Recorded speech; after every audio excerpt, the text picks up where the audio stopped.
moi c'est Xali Crypto et si tu me connais pas, bienvenue sur ma chaîne et puis si tu me connais, bienvenue quand même. Ici, on explore le Web3 ensemble et de manière générale les thématiques autour de l'investissement. Comme tu le vois, je viens de lancer ma chaîne, d'ailleurs bravo à toi si tu as atterri sur cette vidéo dans les méandres de l'algorithme YouTube. N'hésite pas à t'abonner, liker, partager, ça aide la chaîne. Bref, c'est bon, assez blablaté, on commence avec mes 10 conseils pour te lancer dans le Web3. J'ai décidé de classer ces conseils du plus facile au plus difficile. C'est parti, on commence avec le niveau le plus facile selon moi. C'est de faire un peu ce que tu es en train de faire là, c'est de suivre du contenu sur les réseaux sociaux. Alors du contenu, tu en as sur toutes les plateformes, sous tous les formats, que ça soit podcast, newsletter, YouTube, vidéo, enfin bref, post Instagram, tu l'auras compris. Choisis le réseau que tu préfères et va piocher du contenu dedans. Pour le Web3, on a quand même Twitter qui se démarque en termes de création de contenu, mais également les newsletters qui sont une source intarissable de savoir et de connaissances dans le Web3. Donc moi personnellement, ce que j'utilise le plus, c'est le format newsletter. Je te mettrai d'ailleurs quelques sources dans la description de la vidéo si jamais ça t'intéresse. Sinon, le réseau qui est aussi pas mal sous-estimé, c'est LinkedIn. LinkedIn, tu peux trouver des créateurs de contenu qui vont vraiment expliquer aussi des formats de manière beaucoup plus sérieuse. Donc c'est quand même ultra intéressant lorsque tu souhaites te lancer. Bref, on passe au conseil numéro 2. C'est de rejoindre une communauté.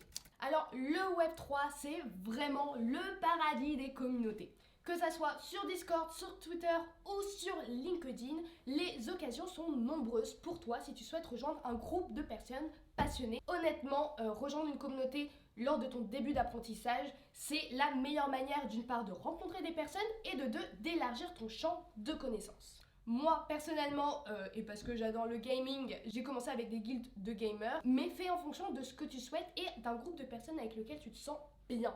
Et puis éclate-toi. Troisième conseil pour te lancer dans le Web3, c'est de suivre une formation. Alors, petit point, ce conseil, moi personnellement, je ne l'ai pas suivi. J'ai pas suivi de formation à proprement parler, mais je sais que pour certaines personnes, ça peut être plus facile d'être encadré et structuré dans son parcours d'apprentissage. Pour ça, là, il y a deux écoles qui me viennent en tête. Donc, c'est l'école Ailera et la seconde école, c'est le Paris Blockchain School. On passe maintenant à la deuxième partie qui est donc les actions j'ai mis niveau moyen.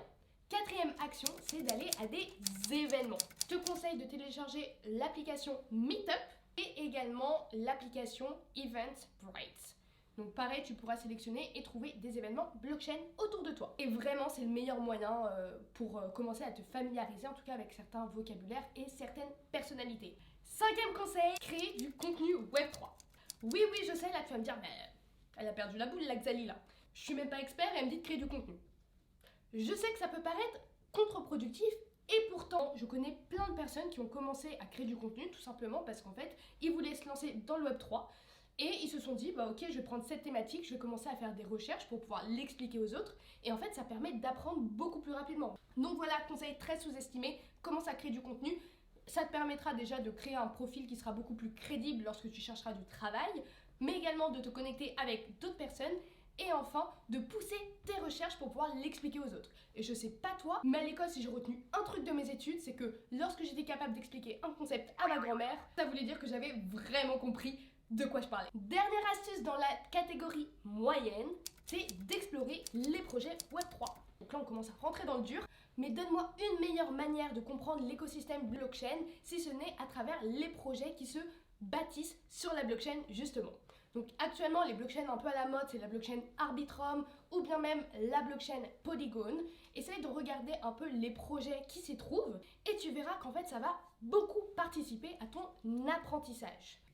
Petite astuce si tu veux chercher des projets et que tu sais pas trop comment faire. Donc tu vas sur Twitter, tu tapes certains mots-clés. Moi par exemple je suis une grosse fan de Play to Earn. Donc je tape Play to Earn, Arbitrum et tu vois un peu les projets qui vont se lancer.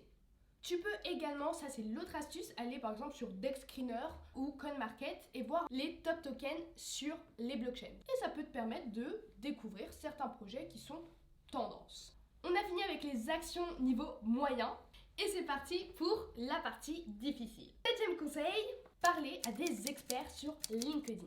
Alors, je t'arrête tout de suite, ne me dis pas, mais ils n'ont pas de temps pour me parler, ça va être trop compliqué, etc. Non, stop, on arrête. Les gens adorent parler d'eux. Donc, tu crées ton profil LinkedIn, tu essayes de faire en sorte qu'il soit quand même assez cohérent.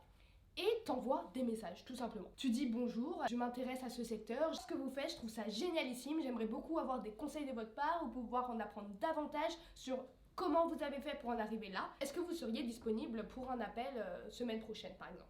Tu as 80% de chances qu'on te dise oui, voire 99% de chances si ton profil est parfait. Pourquoi je te conseille d'avoir un peu de connaissances quand même? Tout simplement pour savoir vers quel type de professionnel tu veux aller et puis leur poser les bonnes questions. Parce que c'est pas tout d'avoir un rendez-vous, si t'as rien à dire, honnêtement, ça va être très malaisant. Et pour toi, et pour lui, et pour moi qui t'ai donné ce conseil aussi. Donc s'il te plaît, tu prépares ton rendez-vous et honnêtement, ça peut t'ouvrir énormément de portes. Allez, 7e astuce, niveau difficile, participer à des hackathons ou des concours. Ça te permettra vraiment de rentrer dans le dur et se dire, ok, maintenant que j'ai toutes ces connaissances, finalement, comment on fait pour créer un projet? Quelles sont les problématiques que je pourrais résoudre? Tu pourras même avec certains outils no-code potentiellement créer des dApps, des collections de NFT. Aujourd'hui, il y a plein d'outils qui te permettent de faire ça gratuitement. Et là, tu rentres dans quelque chose de très intéressant. Et même pour ton profil. Ça, c'est vraiment des expériences que tu pourras mettre en avant avec le recruteur. Et puis, qui sait, si tu remportes le hackathon et que l'équipe est pas mal, peut-être que c'est toi le prochain fondateur de la nouvelle licorne Web3. 8e astuce, c'est de devenir modérateur d'un projet. Être modérateur va te permettre de voir comment fonctionne un projet de l'intérieur, comment tu gères une communauté, ce qui est extrêmement important dans le Web3. Il se peut qu'en plus, tu puisses petit à petit rentrer dans l'équipe. Une fois qu'il y a un peu de croissance, la première chose que les équipes vont faire, c'est vouloir recruter. Donc il suffit que tu aies été extrêmement proactif en tant que modérateur, que tu aies proposé des idées, que tu aies discuté régulièrement avec la team, et tu pourras potentiellement avoir ton premier job. Autre point qui est assez cool en tant que modérateur, c'est que tu es rémunéré. Et oui, en tant que modérateur, tu ne poses pas gratuitement. Sauf si, bien sûr, c'est vraiment le tout début d'un projet. Franchement, donc pendant le bull run, un modérateur pouvait être payé entre, on va dire, 100 et 200-250 $ la semaine. Et là, en Beer, je pense que les tarifs sont un peu descendus et que tu dois tourner autour de 50 voire 150 $. En vrai, je sais pas, ça dépend. Mais en tout cas, c'est cool parce que tu es payé à apprendre, à être avec la communauté et puis potentiellement à trouver un taf. Voilà. Dis-moi si ça, c'est pas la meilleure astuce qu'on puisse te donner, franchement.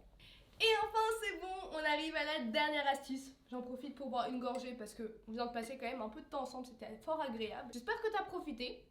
D'ailleurs, n'hésite pas à t'abonner encore une fois si tu as apprécié la vidéo ou à me dire si tu as d'autres astuces d'ailleurs qui pourraient aider d'autres personnes. Et c'est parti pour la dernière astuce, c'est de se lancer dans le bain et de commencer à investir toi-même. Alors oui, j'aurais pu le mettre dans la case très facile ou moyen facile, mais j'estime quand même que investir, ça requiert quand même un peu d'apprentissage, en tout cas si tu veux pas perdre tout ton argent. Mais voilà, faut se lancer, t'es pas obligé de commencer à investir des milliers et des cents si t'as pas forcément les moyens. Même à partir de 100 €, ça peut être assez utile, en tout cas pour comprendre et puis potentiellement vivre l'euphorie d'un prochain bull run. Voilà!